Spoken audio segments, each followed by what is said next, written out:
Back on the Surrendered Life podcast, Megan Seavers, one of our very own, and I mean that like from the beginning of City Life Church, like a true OG. Let's plant this church, and we're in this part of the series. This podcast is following the series. We're in part 3, which naturally comes after part 1 and 2. We know Jesus. We live this life walking with Jesus. It overflows into this condition of telling other people about Jesus. There's just this thing about knowing Jesus. There's this thing about being a Christian that does not just stay like in a place of knowing Him. It doesn't just stay in this place of like living as if that becomes a new hobby for me. I mean, those things are awesome, but we spent a lot of time talking about them, but they're kind of incomplete. Without this, how are we seeing the multiplication of people who know Jesus? And so we've been talking in this part of this series about the many ways that we see that happen. We talk about it through hospitality as a doorway to the gospel with people. We talk about maybe even just some of our own obstacles. One of those we talked about was fear. There's just this barrier, like and not throwing shade at people that feel that. Like we all feel this. Like how do we overcome this? Today, you and I are talking about mercy. Mercy as a means of telling people about Jesus. Mercy in the ways that it opens doors to literally tell people about Jesus. Or mercy even in that through mercy, people would know Jesus. Just from a practical standpoint, you do a lot around here. But the reason more specifically why you're in this conversation is because you lead something called The Haven. Would you just give us just a brief summary of what that is? Yeah. So The Haven is, it's a resource center, and eventually broader and bigger. It's just a whole vision of a way that we can be the hands and feet of Jesus for the foster, adoption, and kinship community. And so what we are right now, we're the Haven Resource Center. And so what we do is we provide tangible, free needs for people within that community. So anyone who's within the foster care system, foster families, adoption, kinship, all of that. And we've even broadened that sometimes for people in need. They've lost houses, things like that. And so really we're meeting tangible needs: clothing, shoes, toys, games, hygiene items, ways that people can have that first physiological need, that in the hierarchy of needs, that foundational need of the physical being met. Yeah. So that's what we do. Yeah, that's it. And so there's, it touches on something very specific, the tangible needs of another human being. Right. This is this mercy piece. Somebody is in need. Somebody needs to address this. Somebody needs to do something about this. That would then require, by definition, an act of mercy. Right. So there's this ministry of mercy that has been identified here in our community, in our city, even as it expands as you and I talk. Yeah. That just says, hey, there's something about the gospel that moves us in this direction. Now, how would you say that ministry of mercy, and even just that specific thing that you lead, that we get to be a part of, how has that become a doorway to then telling people about Jesus? Yeah. So I think about, like, when we look at the Gospels, when we read about what Jesus did in his life, we know that his end goal was to meet the spiritual needs and to seek and save the lost, so they would be surrendered to the lordship of Jesus. That's his main goal. But when he is in relationship with people, when we see interactions in all of the Gospels, he's not meeting that spiritual need first. And so what he's doing is we see him meeting physical needs. We see him healing people. We see him raising people from the dead. We see him feeding the 5,000. He saw that they were hungry as he was preaching, and he fed them. And so what we can do, we cannot meet spiritual needs. We cannot be their savior. We can show them Jesus. And the way that we can show them Jesus is by meeting those physical needs. And so that's exactly what the Haven does, is we meet people where they're at, and we say, we see that you have this need. We meet it so that it can then just till the soil of someone's heart and then build relationships so that we can then say, let me tell you why I'm doing this, or let me tell you what I have found, or who has found me, really. Yeah, there really is this thing of like whoever sees their brother in need and doesn't tend to that thing, you're missing Jesus. Like Exactly. you're missing it. I think so often people go, well, that's just not my gift. That's not my strength. Somebody else has the gift of mercy. But at the end of and which I completely understand. Yeah. Like there's just some people who just don't excel in that area, and they love Jesus and they've got their gifts and they're using them. But there's this part of me at the same time that just goes, but there's a component to this that's a non-negotiable if you love Jesus. Right. How would you maybe encourage or challenge Christians more or less that would kind of say that and go, hey, that's not my thing. Good for you. How can they engage in the ministry of mercy as a gospel practice? Right. I feel like there are two kind of roadblocks for people when I'm thinking about this. And one roadblock for people is, I don't have the time to make these grand gestures. I can't plan an event or start a nonprofit, things like that would help lots of people. But when we boil it down to things that we do every day, who we go to work with, who we see in the pickup line at school, those are the relationships that we should be building so that we can show mercy, and then ultimately Jesus too.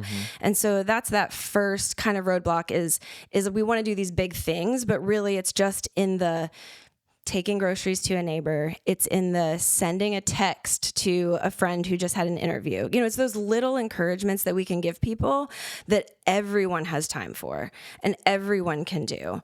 And then I feel like there's this second kind of roadblock that people have, and it's that it's work. It's not my personality. Like you said, it's not my spiritual gift. But really what that is us not sitting in the tension of what Jesus has done for us. And so the longer we sit in that, and the longer we spend with Jesus, knowing, Jesus, this is what you've done for me. You have shown me grace. Yeah. You, by the cross, have shown me mercy. And your love for me. What happens is it naturally then spills out, and you have to show love for others, right? Gosh. If you are loved, you have to show love to others because it's just natural. It's what's coming into you, so it's what's coming out of you.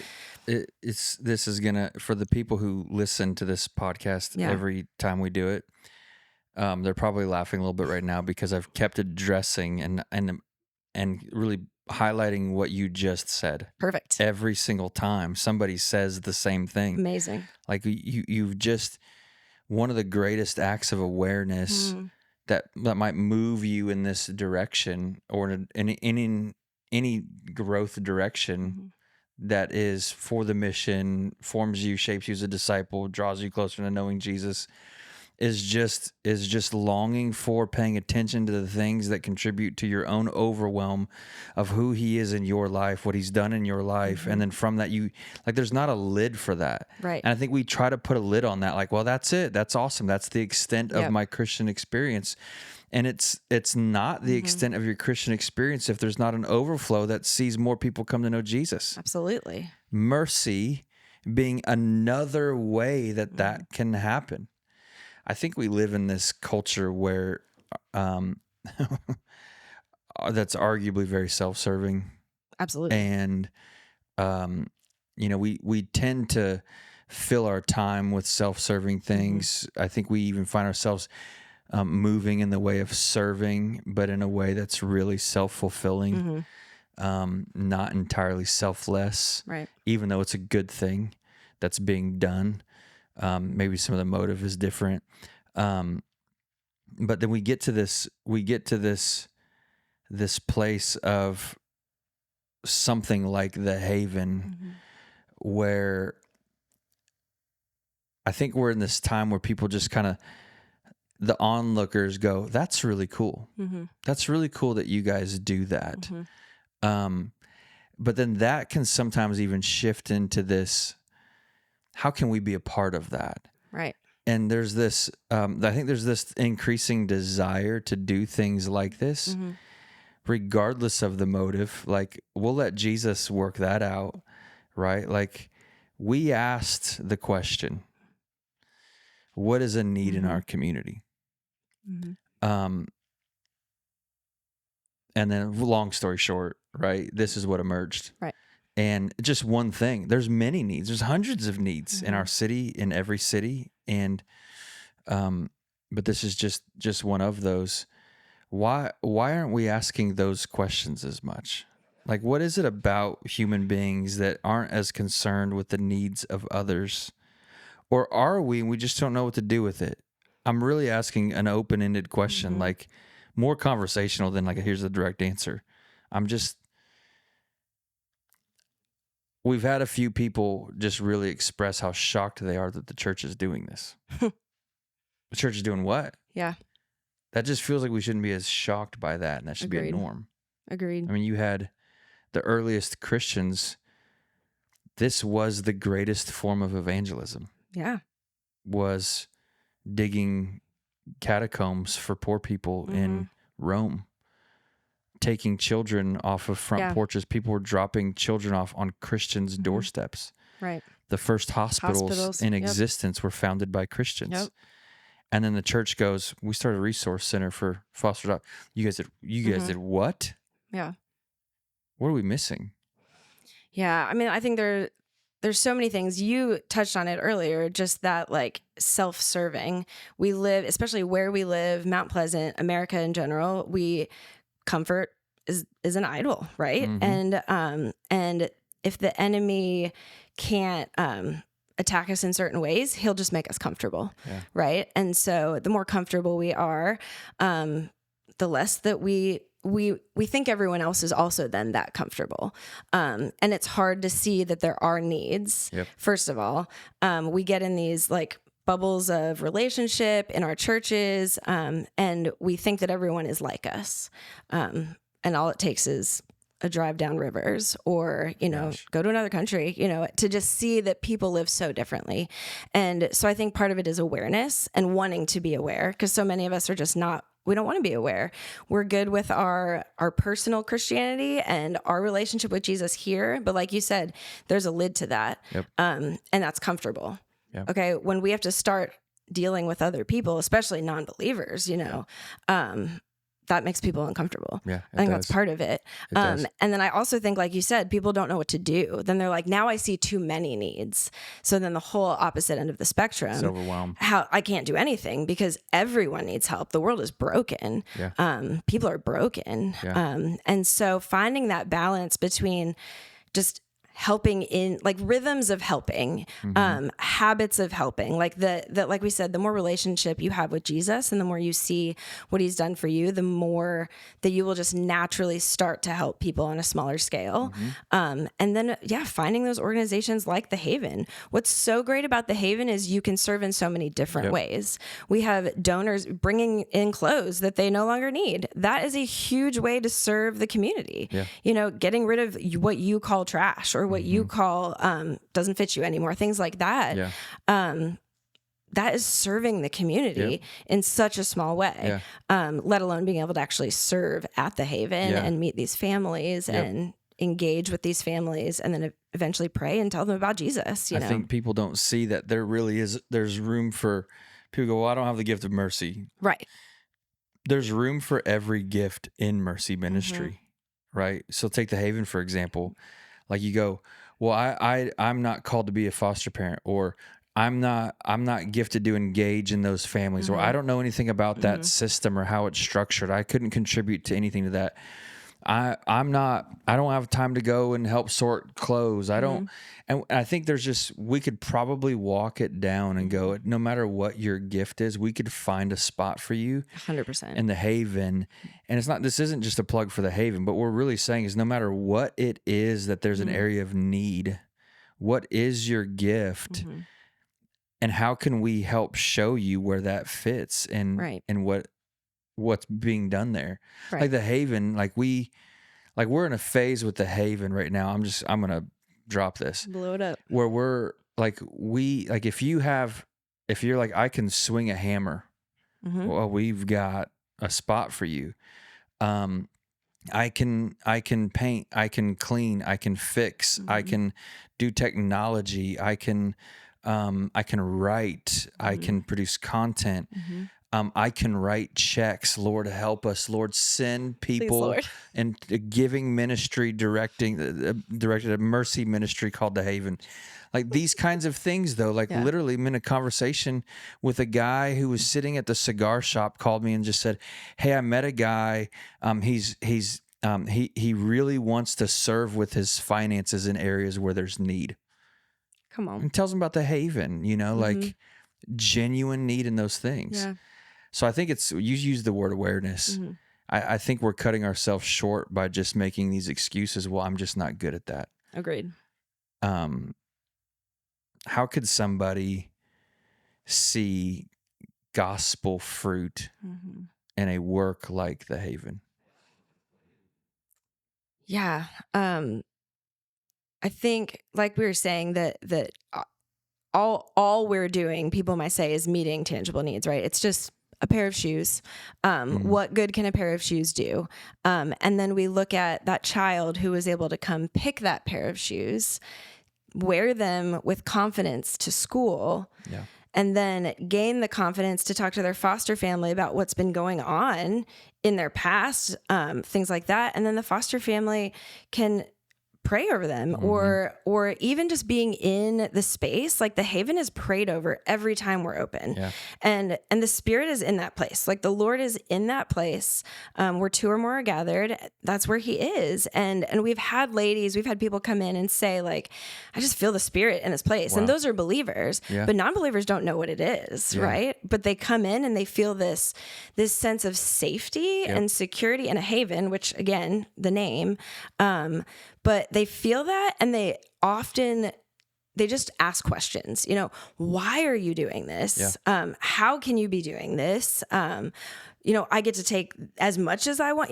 Those sort of things that they're surprised, and we just say, like, much has been given to us from the Lord. Let me tell you about it. And much can be given to you as well. Like you are a part of this family. And so we've prayed over countless families in The Haven because either they know that it's a space for that, or they felt something different and asked the questions.